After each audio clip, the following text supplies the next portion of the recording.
homens e mulheres unidos sobre um ideal de fraternidade e atentos às mudanças pelas quais passa o planeta e que afetam toda a humanidade. Com a presença de Sua Excelência, o Sr. Christian Bernard, e do Sr. Hélio de Moraes e Marques, grande mestre da Ordem Rosa Cruz para os países de língua portuguesa, dou por iniciada a presente reunião e convido para presidi-la Sua Excelência, o senhor senador Mozarildo Cavalcante, autor do requerimento de vinda a esta comissão do senhor Christian Bernard.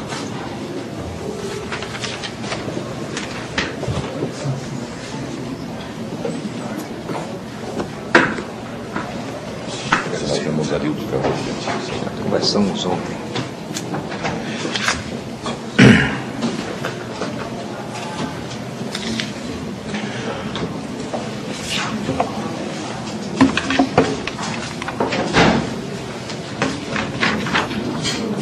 A presente reunião destina-se a ouvir em audiência pública o senhor Christian Bernard, que é o presidente internacional da Ordem Rosa Cruz, a respeito dos aspectos relacionados com a Conferência do Rio +20.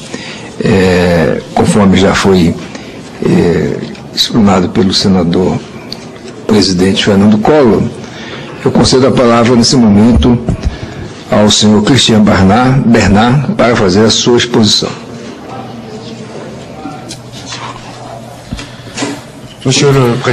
Senhor Presidente, senhoras e senhores senadores, senhoras e senhores, em nome da antiga e mística Ordem Rosa Cruz, que represento hoje enquanto seu presidente internacional e imperator, queiram receber o meu agradecimento por sua acolhida e aceitar, por meio da minha pessoa, as saudações de todos os Rosa Cruzes do mundo. Ao concederem-me a tribuna aqui nessa comissão do Senado, Vossas Excelências manifestam vossa abertura de espírito e o interesse que demonstram pelo futuro de nosso planeta e da humanidade. Estou muito sensibilizado pela honra que me é dada nesse dia e estou feliz por partilhar com Vossas Excelências as minhas ideias para um futuro melhor e sustentável. Vossas Excelências sabem que o humano é uma criatura dual, com um corpo físico e um outro espiritual, chamado geralmente de alma. É dito que Deus criou o ser com o pó da terra e que lhe insuflou pelas narinas o sopro da vida.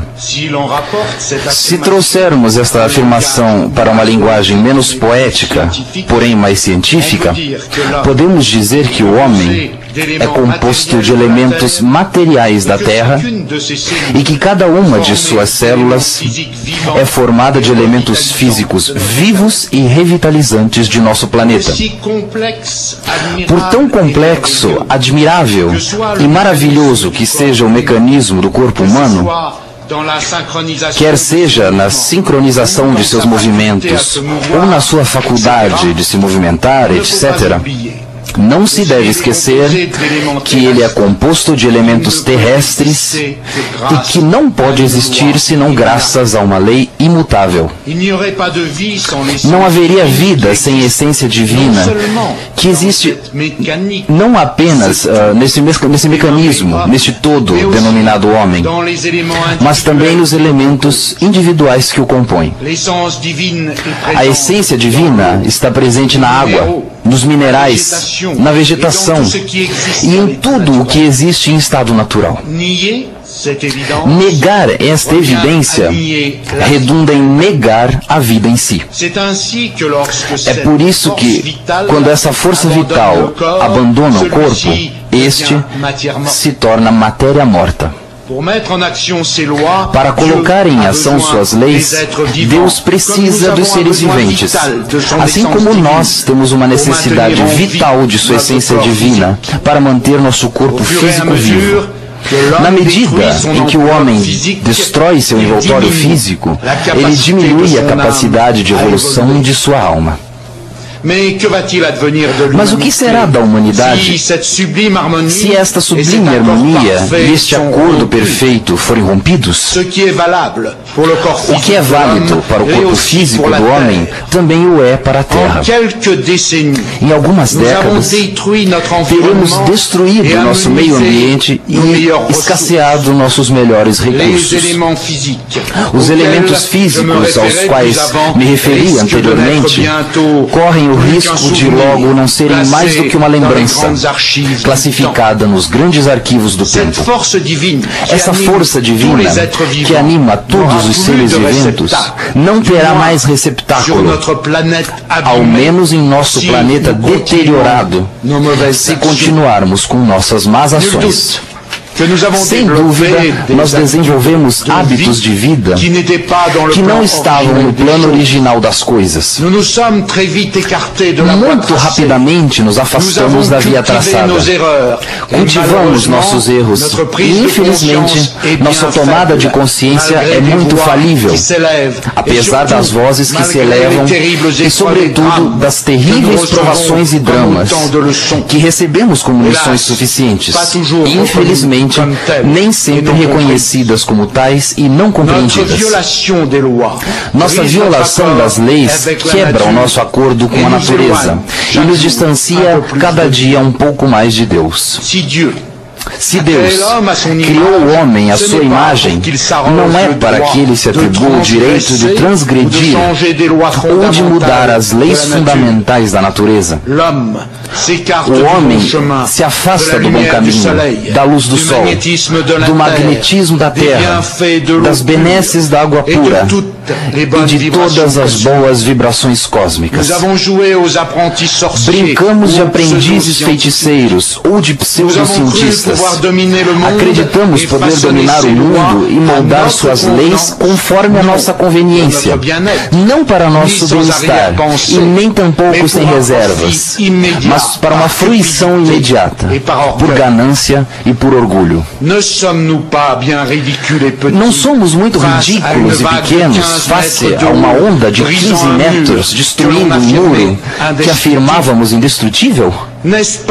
Não é patético que os pretensos homens de espírito, armados de suas certezas e de seus diplomas, nem mesmo sonhem que a construção de centrais nucleares seja perigosa, sobretudo nas regiões sujeitas a abalos sísmicos? Ai de nós, 3 vezes ai de nós. Não merecemos o nome de homens. Não merecemos o santuário que nos foi ofertado, a terra. No entanto, há muitas décadas que se diz que todos os seres de boa vontade deveriam se unir, darem-se as mãos e trabalhar em harmonia e para a harmonia. Apesar de tudo isso e da constatação negativa que se pode fazer sobre o estado de nosso planeta, eu continuo a pensar que não é tarde demais e que a luz pode vencer as trevas. Mas, para tanto, é necessário que vozes de protesto se elevem e que elas se tornem tão numerosas que o som por elas produzido perturbe, por fim, a consciência de nossos dirigentes, se isso ainda for possível. Todos podemos agir e ser agentes dessa corrente que trabalha para a salvaguarda da Terra e da espécie humana. Certamente, sei que muitos dentre vossas excelências já se dedicam há muito tempo àquilo que geralmente chamamos de ecologia, e isso em várias competências e de diversas maneiras. Mas muitos dentre nós ainda têm dúvidas ou são muito hesitantes. Outros ainda são influenciados por seu modo de vida, sua profissão ou suas leituras. Ainda ficamos demasiado impressionados quando ouvimos um professor exaltar os maravilhosos poderes destes ou daqueles medicamentos ou vacinas, ao passo que, sem alma e sem consciência, ele tem plena consciência dos males que eles acarretam. Eu poderia lhes dar 1001 exemplos de coisas das quais nós deveríamos recusar pouca influência, mas vossas excelências são bastante observadores, instruídos e inteligentes. E sei que fazem parte do grupo de pessoas que reflete e medita diariamente sobre o porvir da humanidade e da Terra. Eu gostaria simplesmente de dizer-lhes que vossas excelências não devem hesitar em fazer ouvir seu ponto de vista, mesmo se os seus meios forem refratários a respeito das suas ideias. Para os Rosacruzes, a ecologia caminha lado a lado com a espiritualidade, pois uma não pode existir e perdurar sem a outra. É por isso que, no começo desse texto, eu lhes fiz lembrar que o ser é uma criatura dual. Assim como vossas excelências devem empregar todos os seus esforços para proteger a saúde do planeta e de seus habitantes, é preciso desejar se elevar sempre mais alto no domínio do espírito. Alcem-se para além das coisas abjetas, sórdidas e cruéis da vida e sirvam-se do aspecto material das coisas como um degrau que lhes permite se elevar mais alto e ter uma concepção mais grandiosa do mundo. Com o olhar voltado para o horizonte, vivam erguidos e não se ponham de joelhos senão no santuário do belo e do virtuoso. Este está alojado no coração daquilo a que chamamos, na fraternidade dos Rosacruzes, de a Catedral da Alma, da nossa alma, da grande alma universal. É neste lugar que se encontra a paz profunda. Nosso corpo deve servir no mundo dos homens, e nosso espírito e nossa boa vontade serem úteis à nossa tarefa e aos nossos irmãos. Nossa alma, contudo, deve repousar no reino divino. Lá, ela sempre encontrará refúgio e conforto. Quando a mágoa, a dúvida e a falta de coragem nos submergirem, deixemo-nos acalentar pela mão divina. Voemos mais alto do que todos os nossos medos e penetremos a consciência de Deus. Eu sei que as recomendações que lhes dou são mais fáceis de dizer e de ouvir do que de se pôr em prática. E que nossos temores, nossas angústias e nossos múltiplos defeitos são pesos suficientes que aderem a nossos pés e nos retêm, impedindo-nos de nos elevar às mais altas esferas espirituais. E, contudo, não devemos jamais desistir. Mesmo se estivermos perdidos pelo caminho dessa existência, devemos manter a esperança. Haverá outras vidas, outras sendas a serem tomadas. E a experiência que temos adquirido nos servirá como guia e como luz. Que assim possa ser, apesar da loucura destruidora dos homens. Eis minha exortação para uma ecologia espiritual. E como gosto de dizer aos membros da AMORC, sejam orgulhosos de serem homens e mulheres de boa vontade.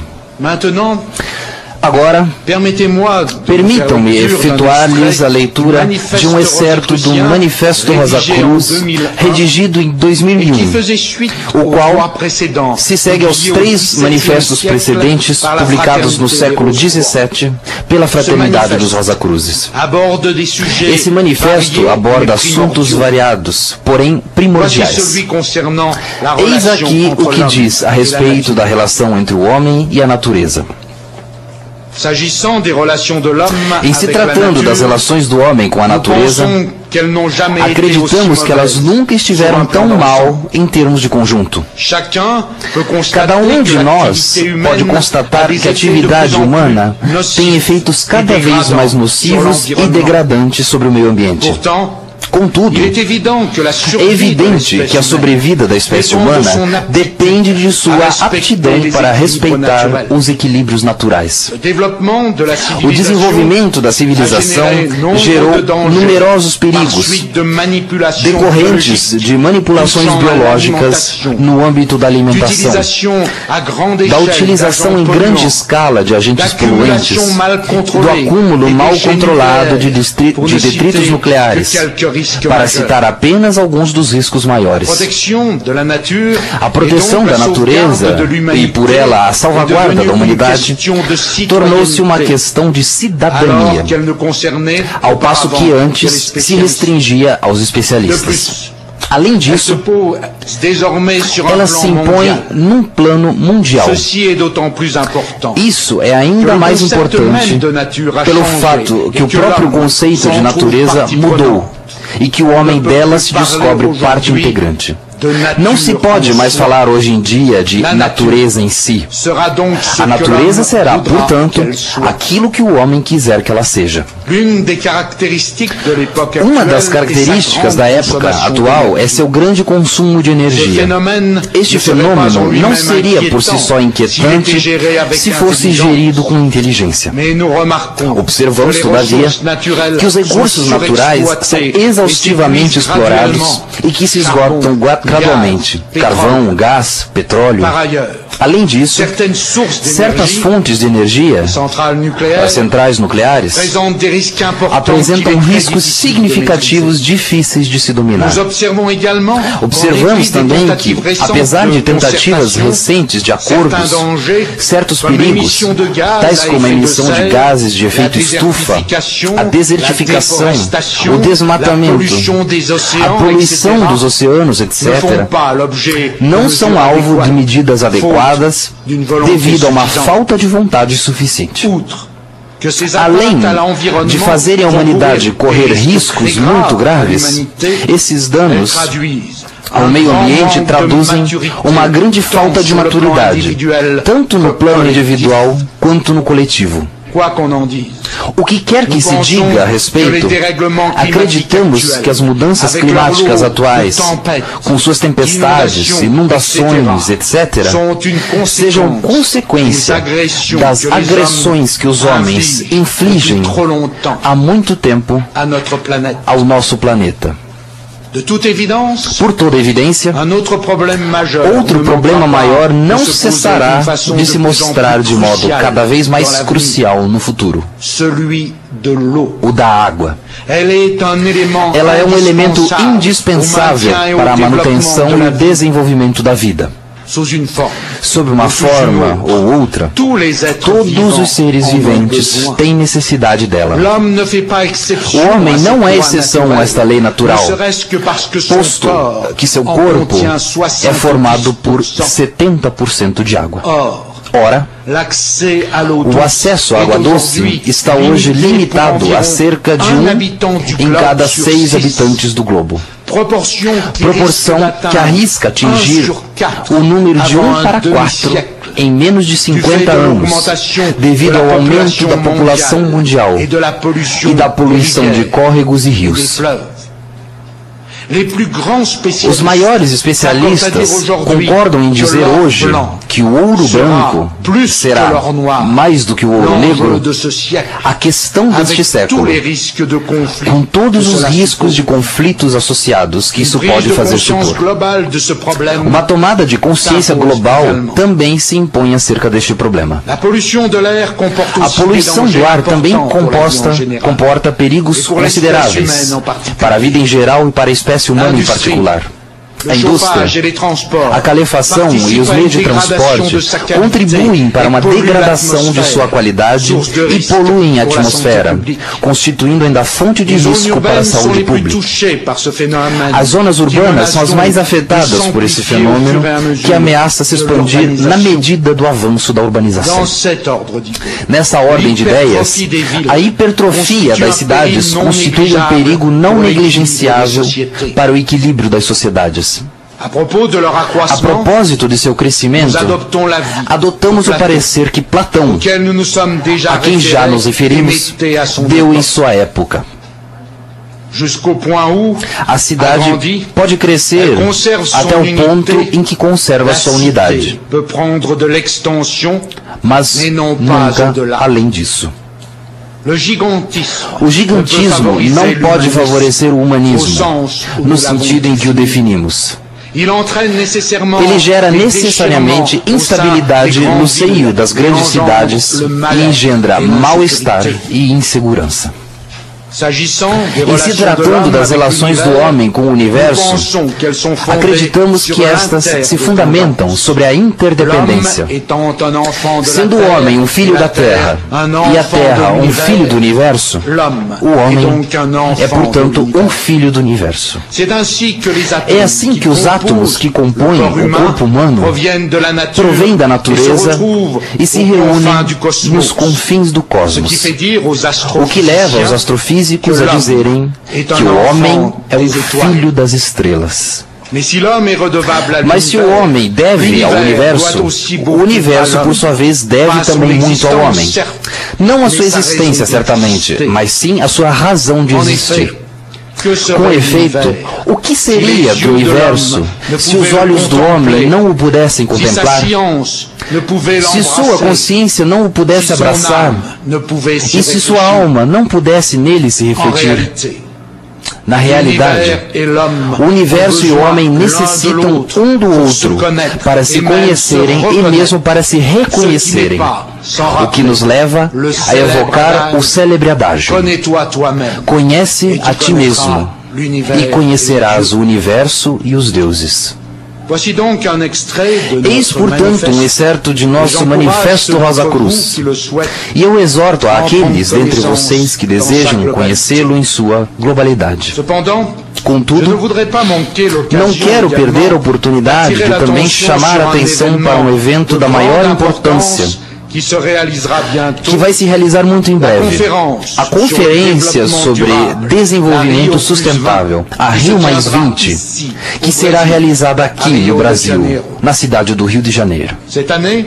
No início deste ano, a Organização das Nações Unidas publicou um documento preparatório para esta conferência.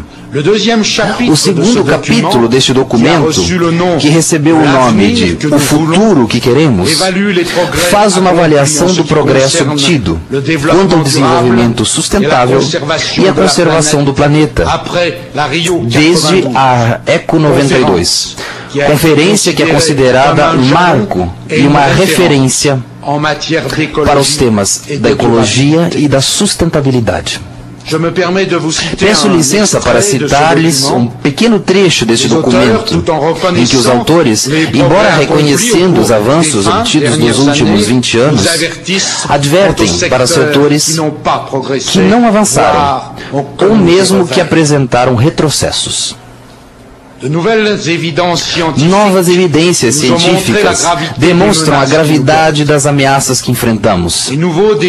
Desafios novos e emergentes incluem a contínua intensificação dos problemas, requerendo respostas mais urgentes. Preocupa-nos profundamente que cerca de 1 bilhão e 400 milhões de pessoas ainda vivam na extrema pobreza e que 1/6 da população do mundo esteja malnutrida, com pandemias e epidemias continuando como ameaças onipresentes. O desenvolvimento não sustentável aumentou a pressão sobre os recursos naturais limitados da Terra e sobre a capacidade de carga dos ecossistemas. Nosso planeta suporta 7 bilhões de pessoas, com expectativa de alcançar 9 bilhões até 2050. Essa advertência, tenho certeza que notaram, concorda integralmente com o que dissemos em nosso Manifesto Rosa Cruz, e em particular com o excerto que acabei de lhes ler. O que sabemos, senhoras e senhores, é que essa situação global que vivemos hoje não pode perdurar. Não haverá felicidade para o ser humano enquanto sua satisfação for colocada apenas no aumento do consumo, que, por sua vez, incentiva formas de produção que consomem cada vez mais recursos e energia e que deixam um rastro de restos descartáveis que só agravam a poluição ambiental. Não haverá esperança para o futuro se o desenvolvimento econômico continuar a ser feito a qualquer custo, mesmo que este seja do desmatamento, do uso abusivo dos recursos naturais e da poluição do clima. Não haverá paz enquanto 20% da população mundial viver na extrema pobreza e outro percentual, esse dificilmente calculável, viver sem dignidade em aglomerações urbanas inchadas e violentas.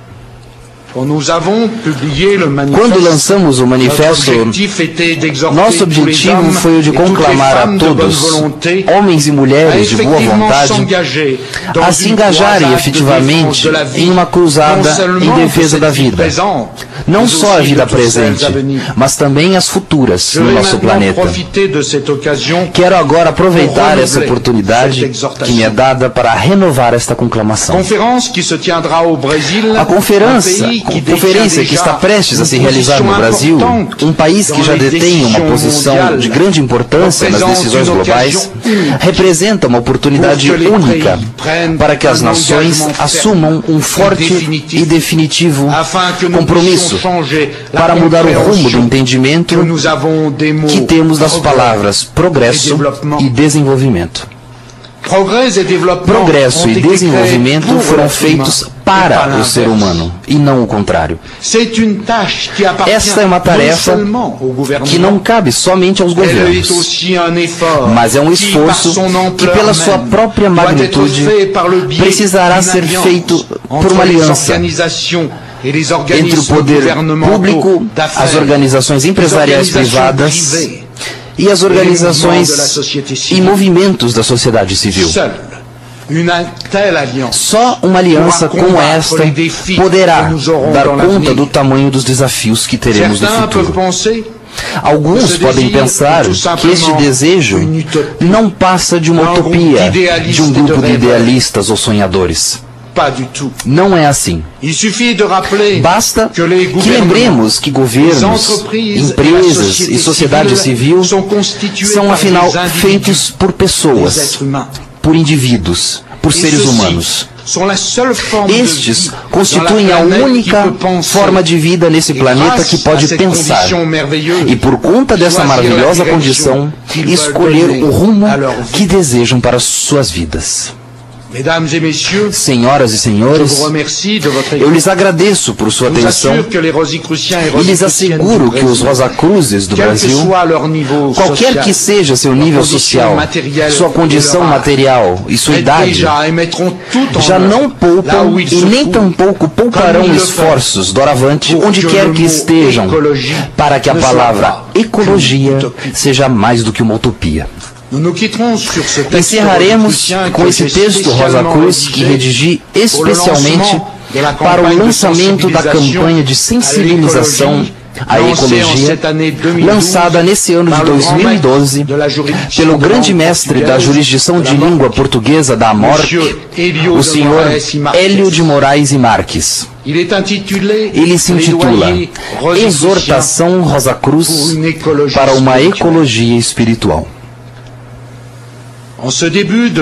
No começo deste século XXI e do terceiro milênio, quando o futuro de nosso planeta está gravemente ameaçado e com ele a sobrevida da humanidade, lembremos-nos que a Terra que povoamos hoje existe há mais de 4 bilhões de anos. Que o homem, como tal, surgiu há cerca de 3 milhões de anos e que em menos de um século ele a colocou em perigo. Lembremos-nos que 2/3 de nosso planeta são cobertos por mares e oceanos, que nosso próprio corpo é composto por 75% de água e que não podemos sobreviver sem ela. Lembremos que as florestas são os pulmões da terra, que elas produzem o oxigênio que nós respiramos e que sem elas não haveria atmosfera e, portanto, não haveria vida. Lembremos que os animais viviam em nosso planeta milhões de anos antes da aparição do homem, que a sobrevida da humanidade depende deles e que eles são seres inteligentes e sensíveis. Lembremos que todos os reinos da natureza são interdependentes, que não há vazio ou fronteira entre eles e que eles são, cada qual em seu nível e sob formas diferentes, dotados de consciência.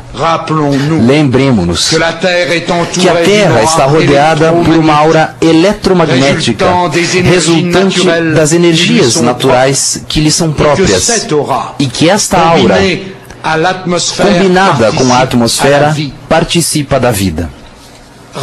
Lembremos que a existência de nosso planeta não é fruto do acaso ou de um conjunto de circunstâncias, mas que faz parte de um plano concebido e posto em prática por essa inteligência universal a que chamamos Deus.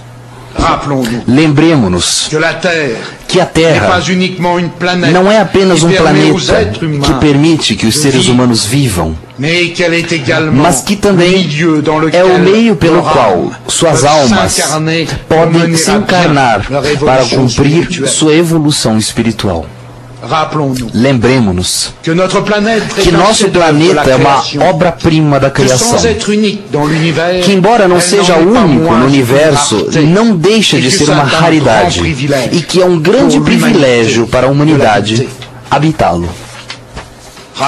Lembremos-nos que a Terra não nos pertence, que ela foi posta à nossa disposição para o tempo de nossas vidas e que ela é o mais precioso dos patrimônios que podemos transmitir às gerações futuras. Lembremos-nos que não temos nenhum direito perante nosso planeta, mas apenas deveres: respeitá-lo, preservá-lo, protegê-lo, em uma só palavra, amá-lo. Lembremos-nos disso.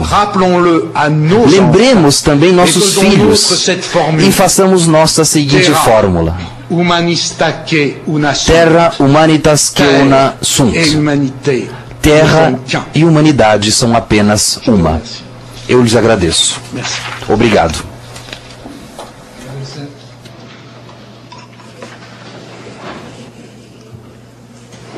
Agradecendo a explanação do Dr. Christian Barnard, eu quero dar a palavra ao senador Cristóvão Buarque, que é o presidente da Subcomissão Permanente do Acompanhamento da Rio+20 e do Regime Internacional sobre Mudanças Climáticas.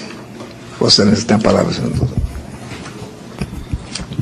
Senador Mozarello, eu quero, em primeiro lugar, parabenizá-lo por ter tomado a iniciativa desta sessão. Em primeiro lugar, isso. Em segundo lugar, parabenizar o Dr. Christian Barnard e toda a morte pelo poema que o senhor nos transmitiu nessa manhã aqui. Porque o seu discurso tem um estilo que vai muito além dos discursos que nós estamos acostumados a ouvir. Mais que tudo isso, o que eu quero parabenizar é pelo conteúdo da sua fala, do seu poema. E pelo que essa fala preenche um vazio que nós estamos tendo em relação a Rio+20. O que acontece é que a Rio+20 é uma reunião para discutir o planeta. Mas quem virá não vai ser representante do planeta, vai ser representante de cada país, pensando especificamente nos interesses do seu país, dos seus eleitores. A Rio+20 é uma reunião para pensar as próximas gerações, e quem virá vai estar pensando nas próximas eleições. Então nós corremos o risco de ter um diálogo entre representantes de países sem nenhum sentimento de planeta. Representantes de eleitores sem nenhum sentimento de gerações. E o seu discurso preenche esse vazio, porque o senhor traz um discurso em que eu listei aqui diversas vezes a palavra planeta, diversas vezes a palavra humanidade, diversas vezes a palavra civilização. Ouvi mesmo a sua fala trazendo a necessidade de um novo conceito para progresso, de um novo conceito para desenvolvimento. E eu temo que a maior parte dos debates na Rio+20 vai ser sobre como continuar o mesmo progresso, apenas usando um novo tipo de combustível nos automóveis, em vez de mudar a concepção de progresso civilizatório. E eu vejo o senhor trazer e repetir muitas vezes uma palavra que eu duvido que os chefes de Estado usem, que é a palavra espiritualidade, que eu não quero confundir com a palavra religiosidade, embora elas se juntem muitas vezes. Mas a espiritualidade no sentido de transcender o momento que a gente vive e transcender o lado material que nos acostumamos. É a espiritualidade no sentido de valorizar a cultura, de valorizar a educação, acima do consumo. Então, suas palavras enriquecem muito o debate que nós temos tentado fazer sobre a Rio+20, senador Mozarildo. Mas também gostei muito, porque o senhor não ficou só na ideia de um planeta como se fosse uma unidade, de uma civilização como se fosse apenas uma unidade. O senhor lembrou que 20% vive em condições de muita pobreza. E uma percentagem vive em condições de muita riqueza. E o senhor falou da necessidade de quebrar essa desigualdade. E o que a gente sente no seu discurso, e que falta em muitos dos discursos nossos e políticos, é um sentimento de indignação com essa realidade. A realidade de um modelo que não pensa as próximas gerações e que na geração atual não pensa na desigualdade. Então o senhor levanta o risco de que nós não sejamos uma espécie humana suicida, que nós sejamos uma espécie construtiva. E nós estamos caminhando mais para um suicídio, daqui a 100, 200 anos, sei lá quanto tempo, do que para uma civilização construtiva, construidora. E, finalmente, eu quero dizer que se essa sua fala, esse pledoyer, como o senhor diz, se essa sua fala simboliza o pensamento Rosa Cruz, eu nem sabia, mas eu sou Rosa Cruz também.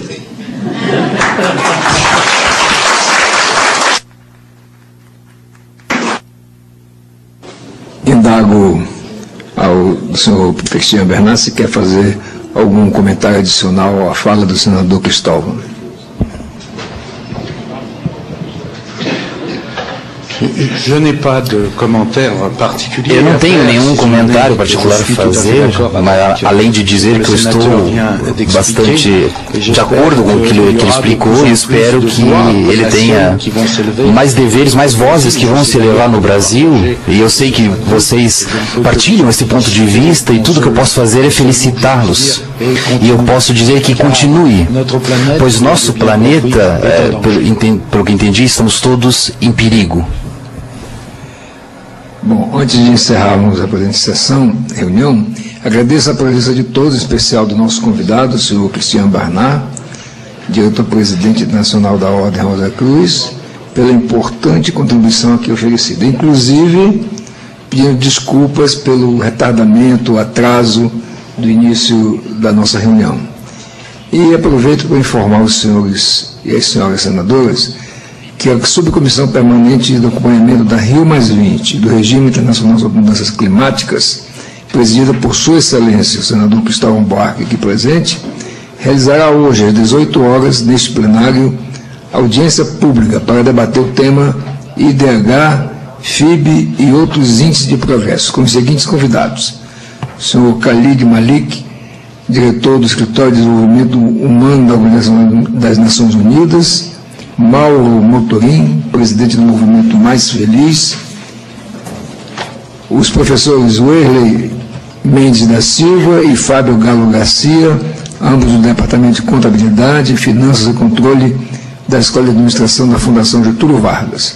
Por fim, convoco as senhoras e senhores senadores para a nossa próxima reunião, a ser realizada na segunda-feira, dia 7 de maio, às 18 horas, neste plenário, dando continuidade à série de audiências públicas rumo da política externa de 2011-2012, com a apresentação do terceiro painel Diplomacia do Futuro, Perspectivas, do 5º ciclo de audiências intitulado Política Externa Brasileira, com os seguintes convidados: embaixador Rui Nogueira, secretário-geral do Ministério das Relações Exteriores, ministro Francisco Rezec, ex-juiz da Corte Internacional de Justiça de Haia, ex-ministro do Supremo Tribunal Federal e ex-ministro das Relações Exteriores.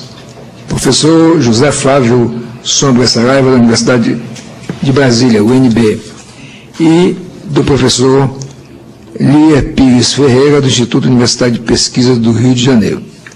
Portanto, agradecendo mais uma vez ao nosso expositor, ao doutor Hélio também aqui presente, que é presidente para a área de língua portuguesa, e a todos os rosacrucianos aqui que nos abrilhantam com suas presenças, dou por encerrada a presente reunião.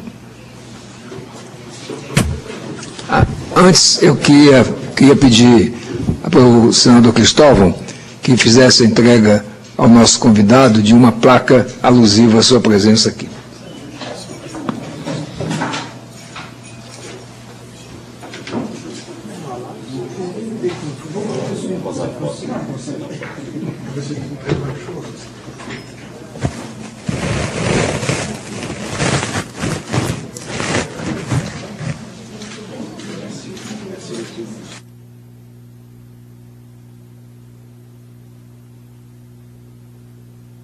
Je remercie, Monsieur le Sénateur.